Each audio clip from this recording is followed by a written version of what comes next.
خلص الجزء التاني من الفيلم لما لولا ماتت، وساعتها ماسيمو كان ماسكها ما بين ايديه وكان في حاله مش حلوه خالص، وطبعا ما كانش مصدق ان كده خلاص لولا ماتت ومش هتبقى موجوده معاه تاني. بس اهم حاجه دلوقتي لو انت لسه ما شفتش ملخص الجزء الاول والتاني من الفيلم، وقف الفيديو ده لان ده ملخص الجزء التالت، وشوف الجزئين اللي قبل كده عشان تفهم ايه اللي حصل، وبعد كده تعالى كمل معانا الفيديو ده. ودلوقتي ماسيمو شكله لسه عايش في حاله مش كويسه خالص، لانه واقف عند قبر لولا عمال بيبص له وزعلان، وكمان صاحبتها باين عليها الزعل الجامد وما بقتش فايقه ولا لشغلها ولا لحياتها. وناتشو وابوه موجودين في نفس المكان مستنيين ماسيمو يجي من عند قبر لولا عشان يتكلموا معاه في الحاجات اللي كانت حصلت قبل كده. ناتشو واقف ساكت خالص وابوه هو اللي بيتكلم، بيقول لماسيمو احسن حل دلوقتي ان احنا ننسى اي حاجه كانت حصلت قبل كده، لان لو كملنا في المشاكل ووقفنا ضد بعض احنا الاتنين هنزعل. ماسيمو قال له يعني ازاي؟ انت شايف الحاجات اللي حصلت دي ممكن تتنسي بسهوله؟ يعني ابنك والفيلم اللي عملتوه عليا مع بعض ان انتوا تاخدوا حبيبتي عشان تضغطوا عليا وتخلونا اسيب لكم حاجات في الشغل، واتفقتوا مع اخويا التوأم انه يعمل الفيلم الزباله اللي حصل ده مع البت اللي كانت بتحبني، وده بقى اللي سهل الموضوع اللي عمله ابنك وخلى لولا تصدقه وتمشي وتختفي معاه، وده كان السبب اللي خلى ناس زي دي تستغل الموقف ويحصل المصيبه اللي احنا فيها دلوقتي. هو يقصد اخوه التوأم والبت اللي كانت بتحبه ان اللي حصل ده فتح لهم سكه للمصيبه اللي هم عملوها، وانت دلوقتي جاي لي بكل سهوله كده وبتقول لي خلاص بقى احنا عاوزين ننسى اللي حصل. تمام، بص بقى، اي شغل كان ما بيننا قبل كده دلوقتي انساه خالص بقى، مش هتبقى موجود معايا في اي شغل انا بقى موجود فيه، ويلا دلوقتي خد الكلب اللي معاك ده وامشي من هنا. يقصد ناتشو يعني. وطول الوقت ناتشو واقف عمال بيبص له وما فتحش بقه بكلمه واحده، لانه ملوش عين يتكلم معاه، يعني هيقول له ايه بعد اللي حصل؟ هم دلوقتي هياخدوا بعضهم ويمشوا عشان شايفين الحاله اللي فيها ماسيمو والدنيا مقفوله خالص معاه، فاي كلام تاني مش هيجيب نتيجه. وماسيمو مشي وسابهم عشان يقف تاني عند قبر لولا، بس على طول اول ما بيبان الصوره والاسم اللي موجودين على القبر دول بيطلع ان ده اصلا المكان اللي مدفون فيه اخو التوأم، مش القبر بتاع لولا خالص زي ما احنا كنا فاهمين. وده ملوش الا معنى واحد، ان لولا لسه عايشه. هي دلوقتي قاعده في جنينه البيت بتاع ماسيمو، وصاحبتها جت تشوفها وتقعد معاها شويه لان بقالها فتره جامده ما شافتهاش خالص من ساعه اللي حصل، وبتقول لها هو انت ايه اللي نزلك من الاوضه بتاعتك دلوقتي؟ عاوز افهم، مش الدكتور قال لك ان انت لسه محتاجه ترتاحي شويه عشان الاصابه اللي عندك تخف؟ قالت لا انا زهقت بقى عشان بقالي فتره نايمه وما بتحركش من الاوضه بتاعتي، فنزلت اقعد شويه في الهواء والحمد لله انا بقيت احسن، ما تقلقيش يعني خالص. هي عندها اصابه بطنها متخيطه عشان الطلقه اللي كانت اتضربت عليها. قاعدين بقى بيتكلموا سوا، وصاحبتها بتقول لها انت وحشاني جامد وعلى طول كنت عايشه في قلق عليكي من ساعه اللي حصل. قالت لها بصي طب بقول لك ايه، ما تقومي تلبسي بدل انت زهقانه، هاخدك وننزل نبص على الشغل بتاعنا، احنا قاعدين دلوقتي يعني ما بنعملش حاجه، تعالي ننزل عشان تفكي شويه. هما دلوقتي خلاص وصلوا المكان بتاع الشغل، والمكان ده بتاعهم هما الاثنين، بيعملوا فيه تصميمات لفساتين والجو اللي هو له علاقه بشغل الازياء والموضه. بيبصوا قدامهم لقوا انه جاي لهم دعوه من معرض بيتعمل في البرتغال للازياء، بس بتبقى حاجه جامده جدا. بيقولوا لهم تعالوا عشان احنا حابين ان الفساتين بتاعتكم تبقى موجوده في الايفنت اللي هيتعمل،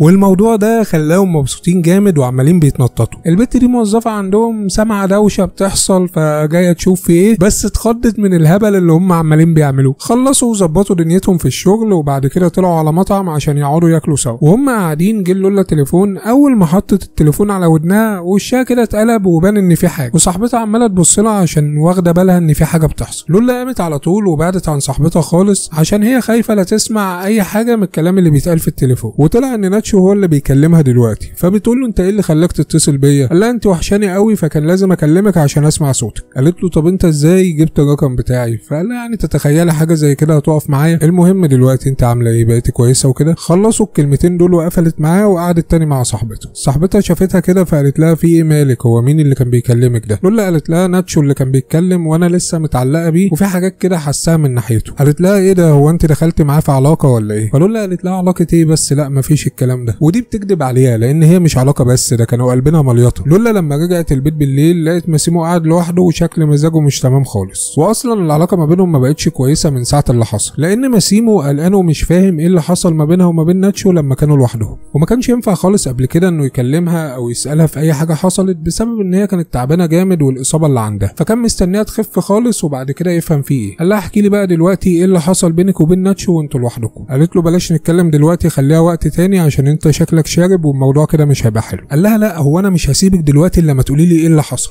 قالت له عاوز اقول لك ايه اللي حصل، طب انت ليه ما قلتليش ان عندك اخ توأم وما كانش اصلا حصل اي حاجه من الكلام ده؟ يعني تقصد تقول له ان هو السبب في كل اللي حصل ده. يعني بتقلب الموضوع عليه لانها مش هتحكي له طبعا عن اي حاجه ما بينها وما بين ناتشو. قعد يسمع الكلام اللي بتقوله وما اهتمش بيه، هو مصمم تحكي له ايه اللي حصل. فضل انه يسالها تاني فقالت له ما حصلش حاجه، قال لها لا حصل وانت بتكدبي. ماسيمو دلوقتي متعصب جامد، بس منظر الازاز اللي في الارض ده خلاها ان هي تفتكر لما كانت مع ناتشو. هي عندها احساس كده مش مفهوم لانها متعلقه بناتشو بس في نفس الوقت بتحب ماسيمو. بعد اللي حصل ده لولا مش بتحس بنفسها وبتنام مكانها، وماسيمو بيفضل قاعد جنبها وبيكون لسه زعلان زي ما هو. بيشيلها بقى عشان يطلعها تنام فوق وبيقعد جنبها تاني. لولا بتصحى الصبح بتبص كده مش بتلاقي ماسيمو نايم جنبها، بيبقى سايبها ونايم في اوضه تانيه بعيد عنها خالص. يعني الدنيا بايظه ما بينهم، وحتى هم قاعدين دلوقتي بيفطروا سوا ومش طايقين بعض بسبب بقى المشاكل اللي حصلت بين ماسيمو ولولا. فهو دلوقتي قاعد في الديسكو عمال بيشرب ولامم النسوان حواليه، يعني ده من الزعل وزي ما يكون بينتقم منها او حاجه. لما لولا بتيجي على باله بيفوق لنفسه كده وبيسيب الحاجات اللي بيعملها دي بقى وبيمشي. لولا وصاحبتها دلوقتي هم كده قاعدين بيظبطوا في التصميمات النهائيه بتاعه الفساتين دي اللي هياخدوها معاهم ايفنت البرتغال، فبيحطوا بقى التاتشات وبيتاكدوا ان كل حاجه تمام. هم دلوقتي في طريقهم للفندق اللي هيقعدوا فيه لحد ما الايفنت يبتدي. اول لما بيوصلوا بيطلعوا الشنط والحاجه بتاعتهم فوق، وبعد كده بينزلوا على الشاطئ عشان يقعدوا ويجيبوا حاجه يشربوها. وهم قاعدين لولا بتبص وراها لقت ناتشو موجود في نفس المكان، فاتخطفت كده لان هي مش عاوزاه انه يشوفها خالص. صاحبتها قالت لها ما تقلقيش مش هيشوفك، انا هغطي عليكي وانت اخلعي من المكان. فوقفت كده قدام الشباك عشان ما فيش حد يشوفها، غطت عليها ولولا خدت ديلها في اسنانها وخلعت على طول.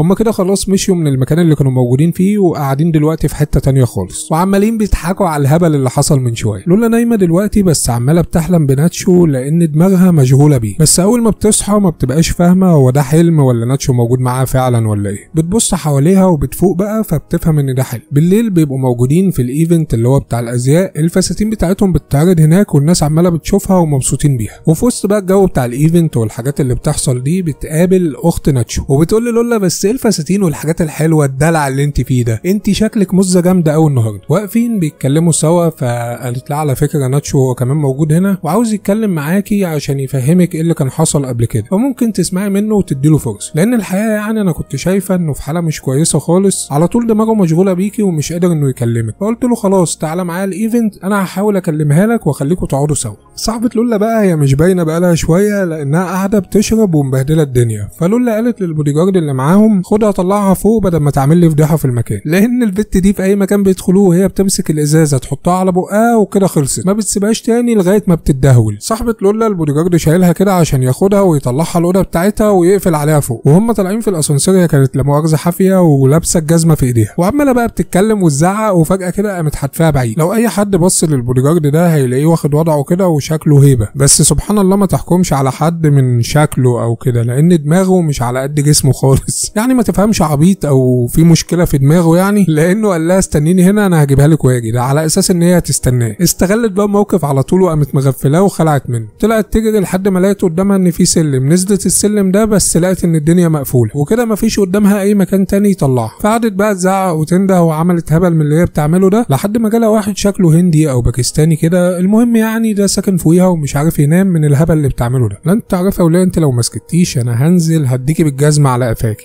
عشان انا مش عارف انام ومش عاوز قلق هنا، اسكتي بقى خالص. امين؟ قالت له امين ولد ابو جليل ولا امين ولد الطحاوي؟ المهم يعني سكتت لما لقيته شكله لبق كده احسن ينزل يعمل معاه مشكله او حاجه، وفضلت قاعده مكانها زي ما هي عماله تعيط. ولولا مشيت مع ناتشو بالعربيه بتاعته ووقفوا بعد كده في مكان هادي عشان يتكلموا سوا، بس قاعدين ساكتين ومفيش فيهم حد بيكلم التاني لان لولا زعلانه من الحاجات اللي كان عملها ناتشو، وناتشو لسه عمال بيجمع هيقول لها ايه. وفجاه قامت فاتحه باب العربيه ونازله وناتشو نزل لها عشان يشوف فيه ايه. بصت لناتشو وقالت له هو انا هونت عليك ان انت تعمل فيها كده؟ قصدها يعني انه ضحك عليها وكان بيمثل انه بيحبها وكده، وهو اساسا كان فيلم عامله مع ابوه عشان الشغل بتاعهم مع ماسيمو والكلام ده. هو ممكن في الاول فعلا ان الكلام ده كان فيلم، بس بعد كده ناتشو اتعلق بيها وحبها بجد. قال لها بصي طيب ما تخلينا نقفل على اي حاجه كانت حصلت قبل كده وتعالي دلوقتي نطلع نقعد في البيت شويه. وصلوا البيت عند ناتشو وقعدوا في مكان هادي عشان يتكلموا سوا. ناتشو بيقول لها انت ممكن تبعدي عني لكن حبك ليا ده انت هتخبيه ازاي؟ فقالت له مين قال لك اصلا ان انا حاسه بحب او اي حاجه ناحيتك؟ قال لها اكدبي زي ما انت عاوزه، لكن عينيكي مش هتعرف تعمل زيك وفتحكي خالص اهي. بعد الكلام ده باين عليها ان هي اتوترت جامد، وقالت له معلش بقى انا عاوز امشي دلوقتي عشان صاحبتي موجوده في الفندق وانا كده طولت عليها، وهي لو قلقت ممكن تكلم ماسيمو او حاجه ويحصل مشكله، فانا لازم ابقى موجوده هناك دلوقتي. قال لها لا ما تقلقيش انا هاجي معاكي وهوصلك.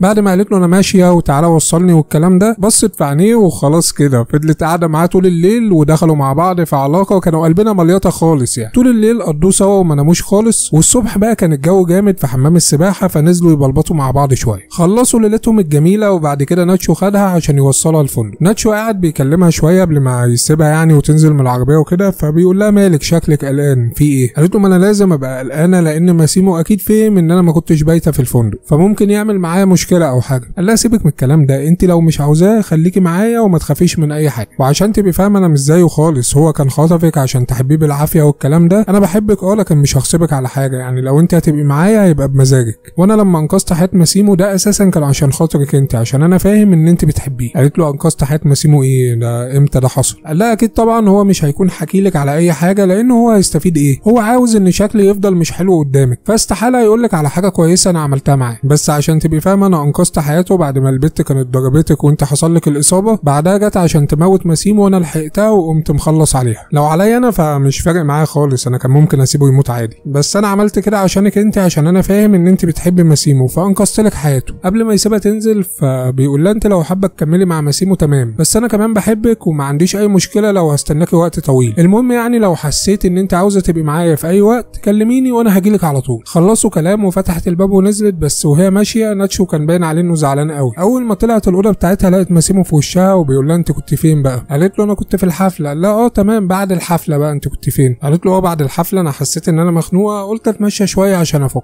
قال لها مخنوقه؟ طب تصدقي بقى ان انا ما كنتش متخيل ان انت زباله كده وكل الكلام اللي بتقوليه ده انت كدابه. قالت له بص يا ماسيمو احنا ممكن نقفل على الكلام ده دلوقتي لان انا مش هستحمل ثانيه كمان وهطلب منك الطلاق. قال لها بس سيبك من الهبل ده وقولي لي انت كنت مع مين بقى الجديد اللي في حياتك اللي عاوز ياخدك مني؟ سابته ومشيت، فراح لها وقال لها اقفي هنا عشان انا بكلمك، يلا قولي لي انت كنت مع مين بقى؟ وهي عشان تخلع من الكلام اللي بيقوله ده فقلبت على الترابيزه. قالت له بص قبل ما تسالني وتحاسبني حاسب نفسك انت الاول، ما انت سايبني طول الوقت ومش مهتم بحاجه الا شغلك وعايش في الدنيا بتاعتك، فسيبني بقى انا كمان اعيش في الدنيا بتاعتي. يعني انت مقفل على نفسك، عامل لنفسك عالم كده ما بتحبش حد يدخله او يفهم اي حاجه عنه، فانا كمان من حقي ان انا اعمل زيك وبكل بساطه. قال لها يعني انت كده مش هتقولي انت كنت مع مين وبتخلعي بقى بالكلام ده؟ اتخنقت بقى من الحاجات اللي بتحصل دي فقامت سايباه تاني وطالعه فوق السطح. ولما طلع لها قالت له بص بجد انا يعني مش عاوز اتكلم في اي حاجه تاني، انا هسيب لك الاوضه خالص وهقعد مع صاحبتي وانت خليك هنا لغايه الصبح، بس ابقى سافر تاني وسيبني بقى لان انا عاوز اقعد مع نفسي عشان اشوف لو كنت اكمل معاك ولا ايه. وماسيمو اتضايق خالص من الشد اللي حصل في الكلام ده. هي قاعده عند صاحبتها دلوقتي عماله بتعيط وصاحبتها بتبهدل فيها، بتقول لها انت كده هتبوظي حياتك بسبب واحد كان بوظ لك حياتك اصلا قبل كده، واللي انت مموته نفسك عليه ده كان هيبقى السبب في موتك وهو السبب في الاصابه اللي حصلت لك، فكفايه بقى اللي بيحصل ده وخافي على حياتك مع ماسيمو عشان كده الموضوع ما بقاش كويس خالص. لولا قالت لها هو في ايه؟ ما تسكتي بقى انت مش شايفه اللي انا فيه؟ انا كده بصي خلاص ما بقتش مستحمله اي كلام من اي حد. صاحبتها اول ما شافتها زعلانه كده قامت واخداها في حضنها وقالت لها خلاص اهدي كل حاجه هتبقى تمام، وقالت لها ما انت فاهمه كويس ان انا مش هسيبك ومعاكي في اي حاجه انت عاوزه تعمليها مهما كانت، فقلقانه من ايه دلوقتي؟ بتحاول تهزر معاها عشان تطلعها من الحاله اللي هي فيها دي وتخليها تبقى كويس. قالت لها انت عاوزه الحقيقه؟ ماسيمو وناتشو دول خلاص ادموا، يعني الاثنين ما بقوش ينفعوا، انا هجيب لك بقى واد جديد كده يبقى عسليه وتمليطوا الدنيا سوا. قالت لها سيبك من الكلام ده خلاص، اهم حاجه دلوقتي ان انت تاخدي بالك احسن انا من كتر العياط مناخيري باظت خالص وممكن ابهدلك. ضحكت بقى وابتدت تفك من الحاله اللي هي فيها. بعد كده دخلت تنام، ولما صحيت من النوم الصبح خدت الموتوسيكل بتاعها ونزلت عشان تقابل ابوها، وابوها هو اللي على الموتوسيكل التاني ده، هي طالعه زيه وبتحب الموتوسيكلات، اما واخدها بقى موديها الاماكن اللي كان بيوديها لها وهي صغيره وجاب لها الليمون اللي هي بتحبه، وهي كانت مبسوطه بالكلام اللي بيحصل ده قوي. قالت له ايه ده انت بتعاملني زي ما كنا بنيجي زمان وانا صغيره وبتاع؟ قال لها ما انا لسه شايفك بنتي الكتكوته الصغيره زي ما انت قاعدين دلوقتي بياكلوا، فقالت له انا من زمان كان نفسي اقعد معاك كده لاني بحس ان انا بقيت عيله تاني وانت عمال تجيب لي الاكل اللي انا بحبه وعمال باكل بقى مش عامله حساب لحاجه ولا بفكر في اي حاجه وبتاع. فقال لها انا ملاحظ ان انت عماله دايسه في الاكل جامد وكده. قالت له بص انت ناقصك شويه حاجات كده في التعامل مع البنات وبتاع، انا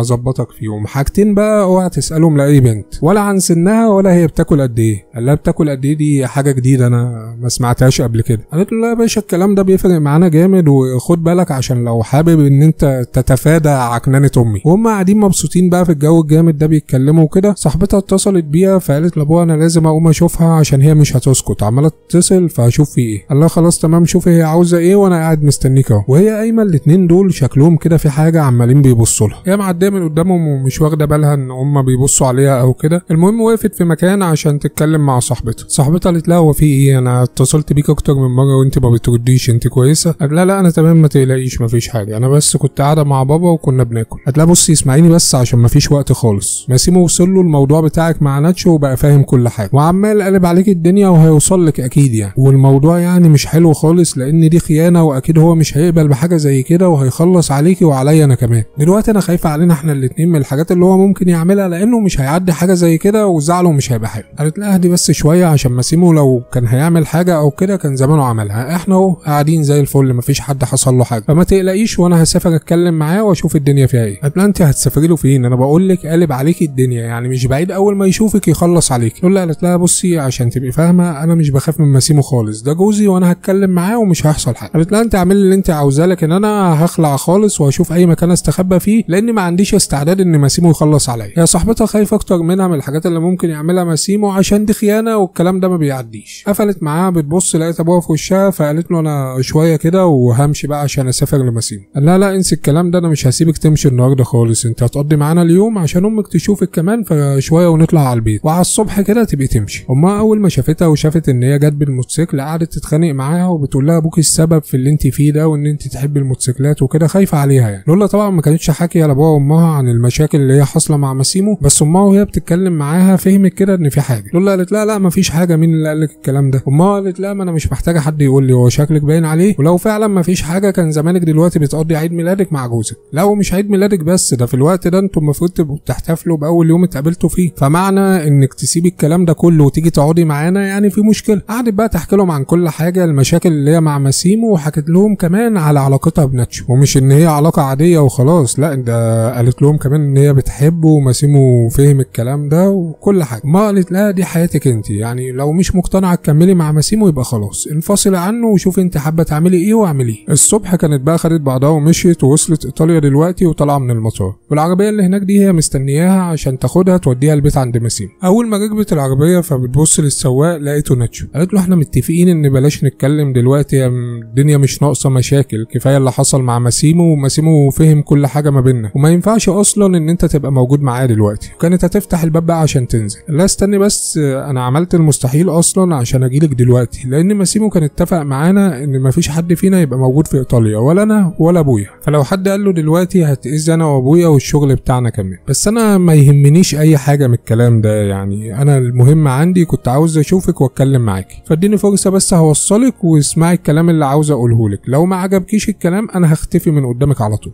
قالت له خلاص ماشي انا قاعده معاك اهو، خدنا بقى واطلع على البيت، انت اكيد عارف العنوان كويس، ما انت كنت شغال جنايني هناك قبل كده. هي بتلقح عليه بالكلام لان هو فعلا كان عامل نفسه جنايني في اول مره تقابله فيها. قال لها بص انا مش هخبي عليكي، انا من اول ما شفتك وانا حبيتك ونفسي ان احنا نكمل مع بعض على طول واخدك ونلف العالم. في اماكن معينه كده مش هينفع ان انا ابقى موجود هناك الا وانت معايا، نشوف بقى المناظر الطبيعيه سوا، نقعد نشرب قهوه والشمس بتطلع وانا باصص في عينيكي. بجد ده اللي انا حاسه دلوقتي ونفسي انه يحصل. انا مش عارف ازاي ده حصل، بس هو في وقت قليل خالص انا حبيتك واتعلقت بيكي وبقيت انت بالنسبه لي كل حياتي، انا مش شايف ان انا ممكن اكمل لو انت معايا. قالت له ناتشو دي شجاعه منك اصلا ان انت تيجي وتقول لي الكلام اللي انت قلته ده، وهي ما كانتش حاجه سهله بالنسبه لك خالص، انا فاهمه كده وانا بحترم شجاعتك وكل كلمه انت قلتها، بس انا كنت قلت لك قبل كده ان انا محتاجه شويه وقت وانت ما اديتنيش الوقت ده، انا دلوقتي لسه محتاجه وقت عشان دماغي متلخبطه ومش هقدر احدد اي حاجه. قال لها معلش انا غتت عليكي، بس كان لازم افهمك كل الكلام ده لان انا كنت مخنوق، ودلوقتي بقيت احسن لما اتكلمت معاكي. ما عنديش مشكله بقى ان انت خدي الوقت اللي انت عاوزاه وانا هستناكي. وصلوا البيت خلاص، وكانت صاحبتها واقفه مستنياها، فخدتها في حضنها على طول.